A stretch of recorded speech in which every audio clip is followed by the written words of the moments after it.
بسم اللہ الرحمن الرحیم ان اللہ لا یغیر ما بقوم حتی یغیروا ما بانفسہم صدق اللہ العظیم۔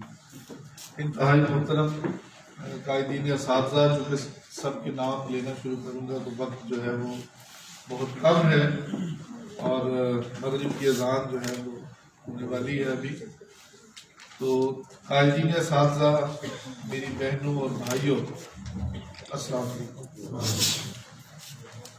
گفتگو آپ نے سن لی، مسائل بھی آپ کے سامنے آ گئے، چارٹر آف ڈیمانڈ بھی آپ کے سامنے ہے، لیکن بات وہی ہے، اکثر ہم نے یہ دیکھا ہے کہ ہم فیس بک اور واٹس ایپ کی دنیا سے باہر نہیں نکلتے۔ ایک پوسٹ میں نے دیکھی، اس میں انہوں نے مخاطب کیا ہوا ہے وزیر اعلیٰ کو، وزیر تعلیم کو، سیکرٹری کو، کہ یہ ہمارے مسائل ہیں، ایک مسئلہ لکھا ہے کہ اس کو حل کر دیا جائے۔ اس شخص کو میں جانتا تھا، میں نے اسے فون کیا، میں نے کہا یار تمہارے اس صرف ایک جو تم نے اپنی پوسٹ لگائی ہے، کیا اس سے یہ تمہارا مسئلہ حل ہو جائے گا؟ وہ کہتا ہے جی نہیں۔ میں نے کہا یہ کس لیے تم نے یاد لگائی؟ اس کے لیے کچھ کرو، ہمت کرو۔ جیسے حافظ صاحب نے کہا کہ ہمت مردہ مدد، اللہ سے بھی اس وقت آپ مانگیں گے جب آپ کچھ کریں گے اس کے لیے۔ اور آج کی یہ تحریک جو ہم نے سٹارٹ کی ہے متحدہ محاذ اساتذہ پنجاب کے پلیٹ فارم پہ، اپنی نوکریاں بچانے کے لیے نہیں ہے، یاد رکھیں۔ کسی نہ کسی انداز میں نوکری تو ہم نے کرنی ہے، ملازمت کرنی ہے، سب کچھ ہوگا، حالات ٹائٹ ہوں گے، لیکن دراصل یہ تحریک جو ہے یہ تعلیم بچاؤ تحریک ہے۔ تعلیم کو بچانے کے لیے آج ہم میدان عمل میں نکلے۔ ہمیں اپنے ساتھیوں میں یہ اویئرنیس دینی ہے کہ اگر خدا نہ خواستہ بلدیاتی ایکٹ جو ہے وہ لاگو ہو جاتا ہے ہمارے اوپر، تو پھر جو منظر کشی حافظ صاحب نے کی ہے، شاید اس سے بھی بدتر حالات میں ہمیں گزارا کرنا ہے۔ یہ حکومت اندھوں اور بہروں کی حکومت ہے، یاد رکھیں اس بات کو۔ تبدیلی کے نام پر جو تبدیلی آئی ہے وہ بھی آپ کے سامنے ہے۔ ہم یہ سمجھے تھے کہ شاید اب تعلیم کا وہ بہتری کی طرف جو ہے وہ چل چلا ہوگا، لیکن جیسی پہلی حکومتیں رہی ہیں ان کی بھی ترجیح اول جو ہے وہ تعلیم نہیں۔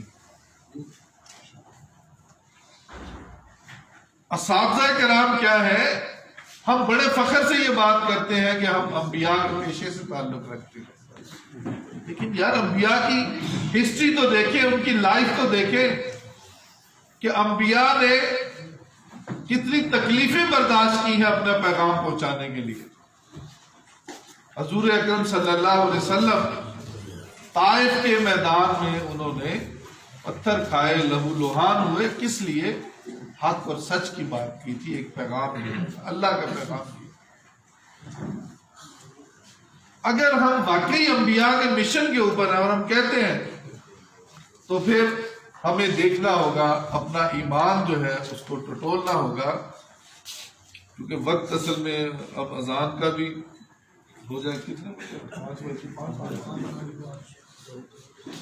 ایشوز ایک دو آئے تھے، اس میں ایک پی ایس ٹی کا بھی مسئلہ تھا کہ جن کو پہلے ہی 14واں گریڈ ملا ہوا ہے، وہ تو حافظ صاحب نے بھی بات کر دی کہ ہم تو یہ چاہتے ہیں کہ آپ کی کوالیفیکیشن کے مطابق آپ کو گریڈ جو ہے نا وہ ملنا چاہیے۔ اسی طرح ٹائم سکیل کے اور دیگر جتنے بھی یہ سارے ایشوز ہیں یہ بالکل حل ہو سکتے ہیں، ایسی بات نہیں ہے، لیکن اس کے لیے ہمیں اپنے ایمان کو ٹٹولنا ہے۔ سب سے پہلی بات جو ہمیں اپنے ذہن میں بٹھانی ہے کہ روزی کا مالک اللہ کی ذات، کسی سیکرٹری کے ہاتھ میں، کسی سی او کے ہاتھ میں آپ کی نوکری نہیں۔ زیادہ ہمیں پریشانی تو یہی ہوتی ہے نا. حافظ صاحب آپ کے سامنے موجود ہیں, 2.5 سال جو ہے وہ ریموول فرام سروس رہے, لیکن اس کے باوجود بھوکے تو نہیں مرے. اور اس کے بعد اللہ تعالیٰ نے انہیں اسی عزت کے ساتھ سارے انہوں نے بقایا جات بھی وصول کیے, اور اس کے بعد حج کے لیے چلے گئے, اور اللہ تعالیٰ نے اتنا نوازا اس کے بعد انہیں کہ میں سمجھتا ہوں کہ اس بات کی خود بھی یہ گواہی ہے. میں بھی اسی طرح سسپینڈ رہا 5-6 ماہ, اور دیگر ساتھی بھی, کاشف بھی, میں, ہم سب جیلوں میں گئے. FIR بھی کٹی, اور FIR جو کٹی ہے وہ کوئی ذاتی ہمارا ایشو نہیں تھا, وہ بھی آپ کے سامنے ہے کہ اساتذہ مسائل کے, اور پروموشن کا نہ ہونا یہ بھی ظاہری بات ہے کہ کمیونٹی کے لیے تھا. آج صرف اور صرف میں ایک حدیث سنا کے آپ سے اجازت چاہوں گا, اور اس کے بعد ابھی ہم نے چونکہ پروگرام 10 کا پہلے دیا تھا پروگرام, لیکن اس کے بعد جو چینجز آئی ہیں ابھی, اس وقت ہمارے پورے ڈپارٹمنٹ میں کوئی آفیسر موجود نہیں ہے. نہ سیکٹری صاحب ہے, 20 تاریخ تک تو وہ ٹریننگ کے اوپر ہے.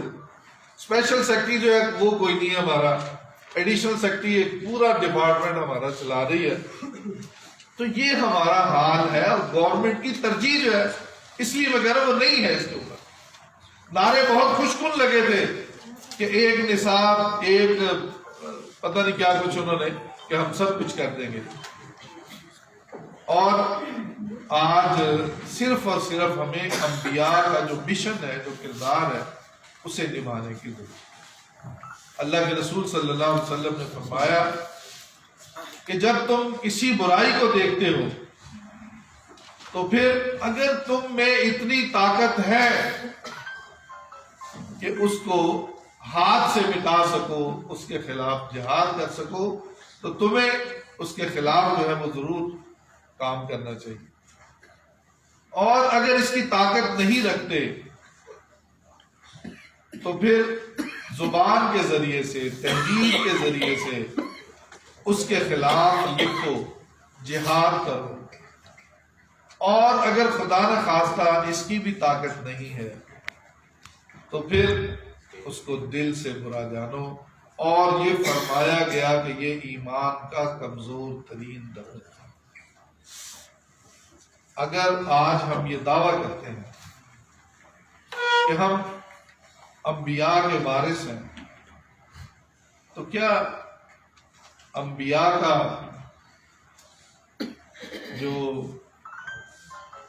ایمان کا درجہ ہے وہ کس لیول کا ہوا ہے؟ آج ہمیں اپنے ایمان کو پھر سے ٹٹولنے کی اور تازہ کرنے کی ضرورت ہے.